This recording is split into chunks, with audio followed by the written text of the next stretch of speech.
Well, that time lapse didn't go exactly as planned. Today is a very exciting day. I'm super stoked. I've got a new paramotor on the way. But it is way too freaking cold and windy out here, so let's go get some coffee, let's get warmed up, and get to it.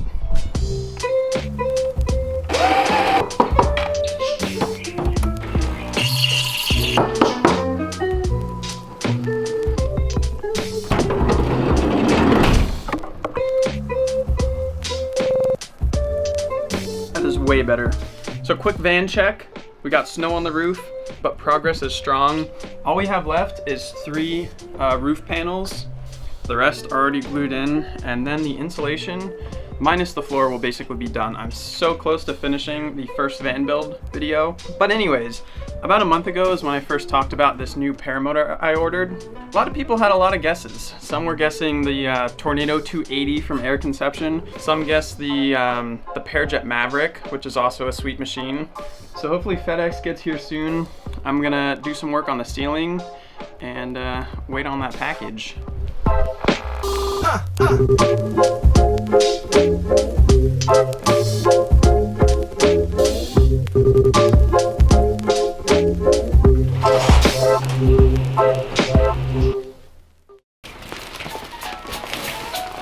All right, there we go. Thank you, man.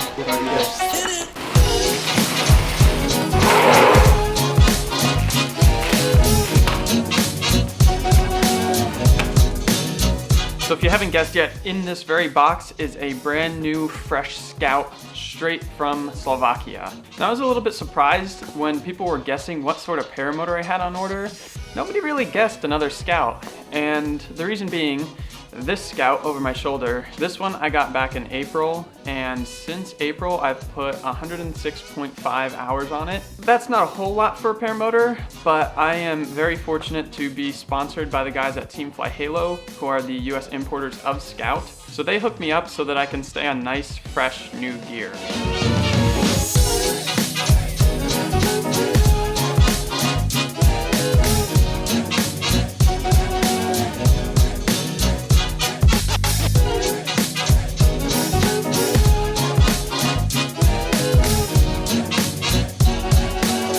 Now here's the thing, if I could choose any paramotor on the market right now, unlimited budget, I would choose the Scout for myself. And the burning question that everyone asks all the time is, what is the best paramotor? And personally, I really don't think there is a best paramotor in general.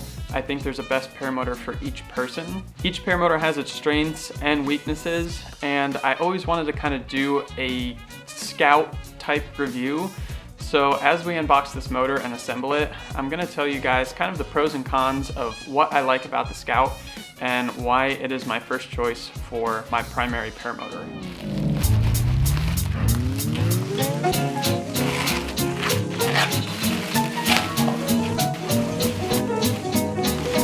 Get it! Oh, belly!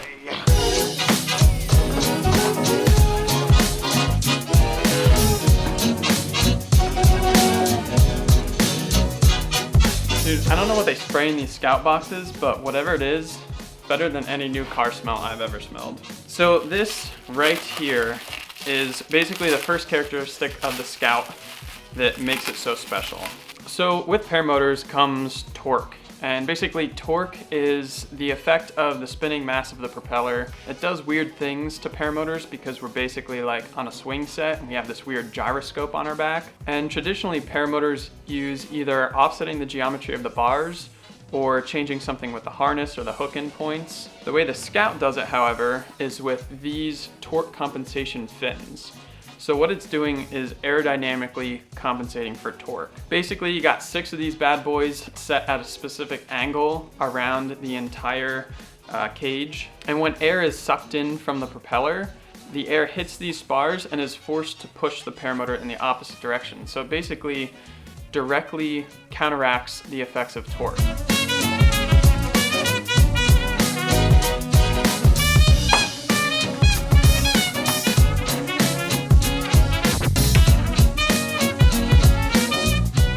So I didn't even know my Scout was pregnant. Gender reveal coming soon.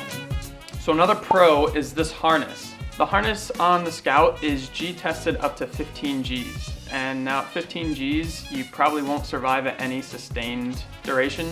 So that's really comforting to know that your gear is like stress tested way higher than your body can survive. My first paramotor, I started to learn acro on it, and I started to dabble with wing overs. You would do a maneuver, the arms would bend all funky, and then you'd come out of the maneuver and the glider would want to fly left because your arms just bend. Just take a minute to admire this freaking beautiful carbon fiber prop.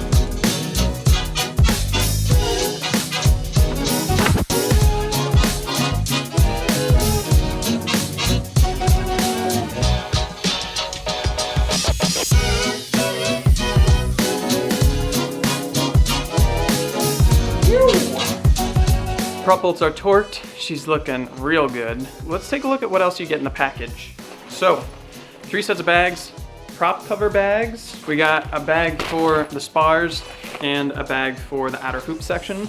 This doohickey is to torque your belt on the motor. Aha! Scout Carbon repair kit. Now this doesn't normally come with the package, but I asked for this because, as you guys know, my old Scout from the Icarus day 1 when I hit the tree and broke 3 of my spars, I still haven't really fixed it. It's hanging on with the super glue and the duct tape that I used on the actual race. This is gonna be coming up in a future video. I'm gonna go ahead and repair all 3 spars nice and proper. A nice gift bag with Scout hats and Scout apparel. So without further ado, let's talk about some cons. So really 2 things come to mind when I think about cons for the Scout. One of which is weight. I weighed my Scout to be 61 pounds dry, no gas, no reserve. And that's not the lightest paramotor, but it's also not the heaviest. I would really kind of categorize it somewhere in the middle. For me personally, I weigh about 160 pounds, and honestly the weight doesn't really bother me that much. Of course, lighter is always better. It makes things easier, it's easier to run with. The other thing that I would say that's not so perfect about the Scout, in the case that you do have an incident that you break apart, with it being carbon fiber, it's not the cheapest to replace. However, like I showed the repair kit, it is very simple to repair. With it being carbon fiber, you can mend it back together like I did on the Icarus race with super glue. In my experience with the Scout, I've butt landed, like slammed the back of the cage a couple times because I just totally botched a landing. And I've hit that thing so hard sometimes I thought the whole thing was blown up, but it was completely fine.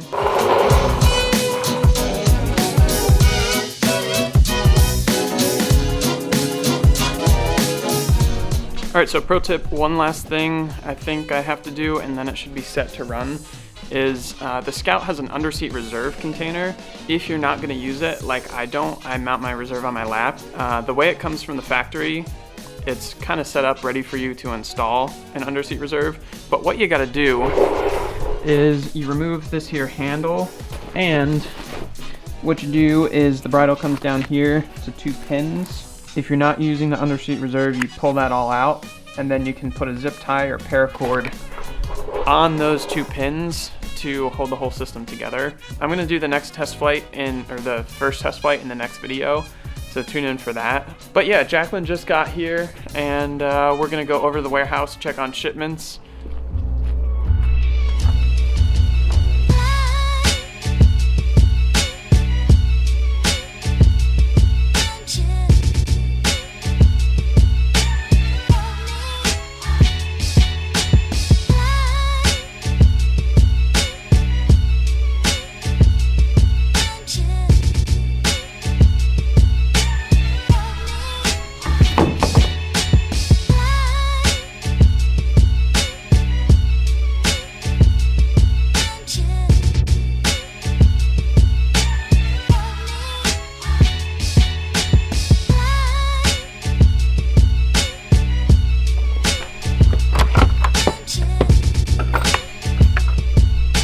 Oh yeah, smells like new paramotor in here. Well, orders are being fulfilled. Still printing some stuff, already shipped some stuff. So if you haven't received confirmation on your order yet, it will be coming soon, sometime between now and next Tuesday. Scout Machine version 3, I think all I got left to do is, I'm gonna do that reserve thing.